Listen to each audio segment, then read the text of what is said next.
Pazjenti Maltin li għandhom kundizzjoni jew marda rari millum jistgħu jibdew jingħataw il-kura f'500 ċentru jew sptar madwar l-Ewropa fosthom fil-Ġermanja u Franza li joffru l-aqwa trattament għal dan ix-xorta ta' Mart.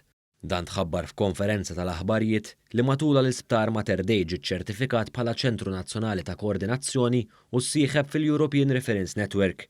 Permezz ta' din l-inizjattiva, l-ispeċjalisti Maltin se jkunu jistgħu joffru lil pazjenti Maltin aċċess għal aktar kura speċjalizzata.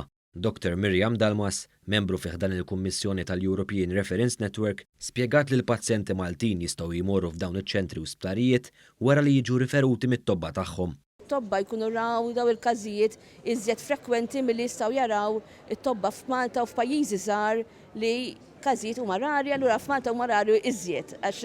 Allura l-idea huma dawn huma ċentri ta' expertise, ikun hemm konċentrazzjoni ta' esperti li jkunu ġeneralment f'daw il-ċentri partikolari. Dr. Dalmas komplet tispjega li l-esperti u t-tobba Maltin se jkunu jistgħu jikkomunikaw il-każ tal-pazjent tagħhom b'mod virtwali ma' esperti u sptarijiet barranin. Qalet li b'dan il-mod jiġi evitat li l-pazjenti jkollu jsifer barra minn xtutna u l-kura tiġi provduta f'pajjiżna stess. Hija ttamat li l-maġġoranza tal-pazjenti jingħataw kura f'Malta skont il-konsultazzjoni li ssir b'mod virtwali bejn l-ispeċjalisti Maltin u dawk barranin li minħabba d-daqs tal-popolazzjoni f'pajjiżhom għandhom aktar għarfien dwar mart rari li jista' jolqot ukoll pazjenti Maltin. Il-Ministru għas-Saħħa Chris Fearn qal li fil-Presidenza ta' Malta ntlaħaq ftehim dwar qsim ta' informazzjoni u kollaborazzjoni bejn sptarijiet fl-Unjoni Ewropea. Qal li dan huwa kruċjali biex persuni b'mart rari jkollhom l-aħjar kura għal marda tagħhom.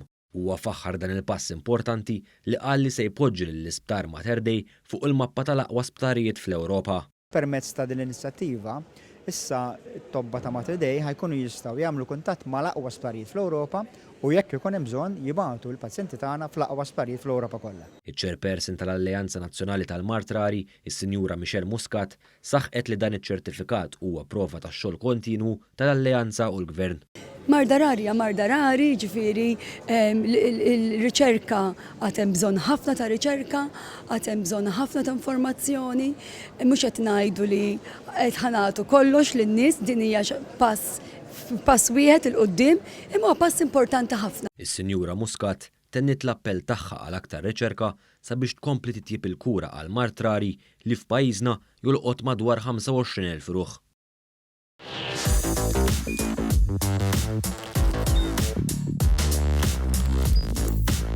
Idħol fuq one.com.mt u hemmhekk tista' tara l-programmi kollha li jxandru fuq One permezz ta' One Play.